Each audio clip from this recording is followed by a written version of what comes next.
마약 사건에 있어서는 본인의 혐의를 인정하는 것이 정확한 건지, 또는 본인의 혐의에 대해서는 이 부분에 대해서는 부인하는 방법을 통해 무죄를 입증하는 것이 맞다라고 그 향방을 결정하는 것이 매우 중요합니다. 안녕하세요. 검사 출신 형사전문 변호사 임성열 변호사입니다. 오늘은 배우 유아인 씨 등 유명한 연예인들을 사례로 잘 알려져 있는 일명 우유주사 프로포폴 투약에 관한 처벌, 성처 방법을 알려드리도록 하겠습니다. 프로포폴은 수면 내시경 등 전문적인 의료 목적으로 사용되고 있는 수면 마취제로 사용되고 있는 약물입니다. 일반적인 마약과 비교하면 상당히 낮은 중독성이 있지만 일상에서는 하기 힘든 경험이라는 점을 들어 상습적으로 투약하는 사람들이 많습니다. 그만큼 우전성과 중독성이 강한데요. 프로포폴은 병원에서 처방을 받지 않고 불법한 경로를 통해서 구입하고 투약하는 경우에도 당연히 처벌이 되고, 또한 병원에서 의료 목적이 아닌 경우에 불법적으로 주사해준 경우 해당 의료진도 함께 처벌 대상이 될 수 있습니다. 프로포폴은 마약류 관리법에 의하면 마약 종류가 크게 대마와 마약, 그리고 향정신성 의약품으로 나눠질 수 있겠는데요. 향정신성 의약품에서 그 의존성과 중독성 위험에 따라서 가부터 가, 나, 다, 라목으로 나뉘어져 있는데, 그 중에 가장 그래도 낮은 경우에 해당하는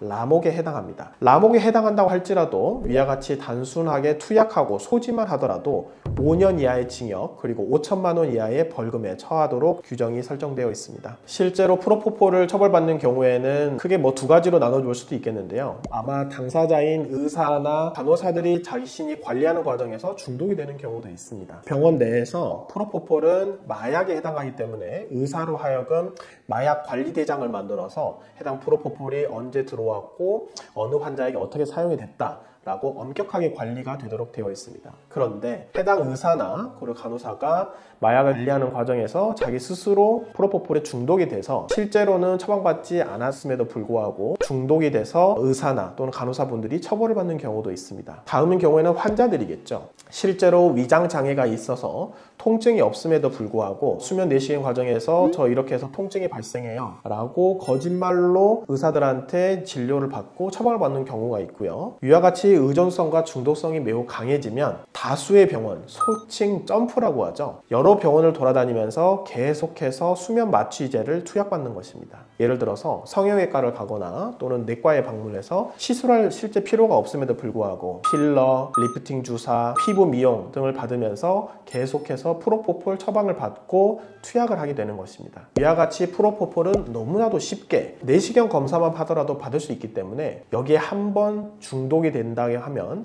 의존성이 생겨서 쉽게 벗어날 수가 없습니다. 최근에는 위와 같은 점을 개선하기 위해서 식약처에서 마약류에 대한 전산 시스템을 만들어서 관리를 하고 있기 때문에 전산으로 관리가 되어 쉽게 식별이 될 수 있습니다. 그렇다면 위와 같이 쉽게 의존하고 중독하게 되는 프로포폴에 중독되게 된다면 어떻게 선처를 받을 수 있을까요? 프로포폴의 투약으로 선처를 받기 위해서는 먼저 수사기관에 섣불리 혐의를 부인하지 말고 다시는 재범하지 않겠다는 의지를 보여드리는 것이 매우 중요합니다. 초범인 경우에는 호기심에 우발적으로 투약을 했고 만약에 본인의 잘못을 인정하며 재범 가능성이 낮다라는 것을 강력하게 주장할 필요성이 있습니다. 혹시라도 실제로 본인은 미용 목적으로 또는 의료상 본인이 통증이 있어서 의료 목적으로 진단을 받고 여러 차례 프로포폴을 투약하게 되었다면 위와 같은 억울하게 오해를 받는 점에 대해서 의료 시술의 필요성, 그리고 어떻게 투약을 하게 되었는지 또는 처방을 받게 되었는지 그 경위에 대해서 정확하게 입증할 필요성이 있습니다. 그렇다면 수사기관에서는 기본적으로 본인의 처방받은 내역에 대해서 명확한 증거를 갖고 있기 때문에 여기에 대해서는 전문 변호사의 조력을 받아 어떻게 그 사건 경위에 이르게 됐는지를 본인이 소명할 필요성이 있습니다. 투약한 목적과 투약한 양,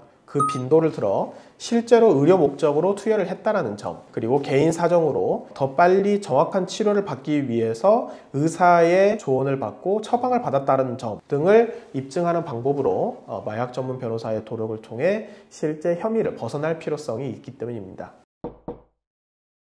마약 사건에 있어서는 본인의 혐의를 인정하는 것이 정확한 건지, 또는 본인의 혐의에 대해서는 이 부분에 대해서는 부인하는 방법을 통해 무죄를 입증하는 것이 맞다라고 그 향방을 결정하는 것이 매우 중요합니다. 도움이 필요하시거나 궁금한 점이 있으시다면 언제든지 A파트로 문의를 주시면 친절하게 도움을 드릴 수 있도록 하겠습니다. 오늘도 시청해 주셔서 감사합니다.